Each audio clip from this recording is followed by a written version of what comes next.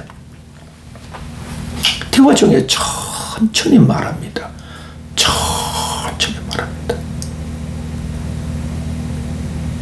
작은 소리로 말합니다. 목소리를 낮춥니다. 그리고 산만합니다.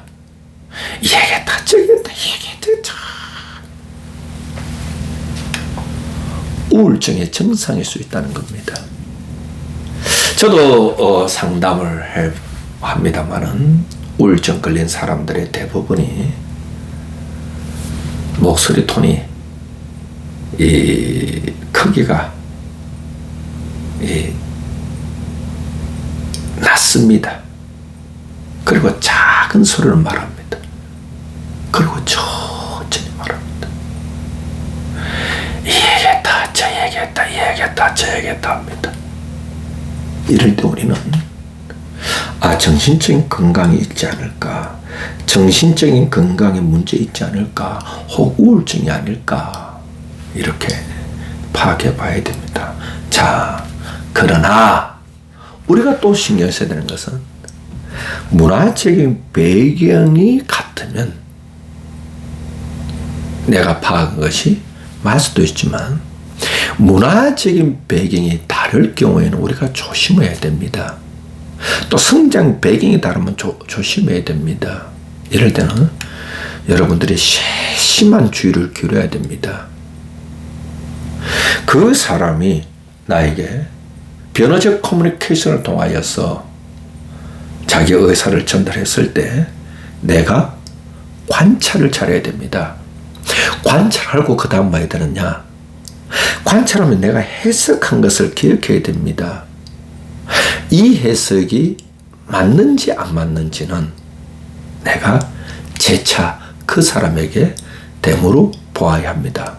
오늘도 여러분들이 저의 강의를 시청해 주시고 또 경청해 주셔서 고맙습니다. 계속적으로 이 소통의 심리학 대화의 기술은 계속 강의가 될 겁니다. 여러분들이 이 강의가 도움이 되었으면 박민수 교수 상담TV 구독해 주시고 또 좋아요라고 또 이렇게 눌러주시면 제게 큰 위로와 힘이 될 것 같습니다. 고맙습니다.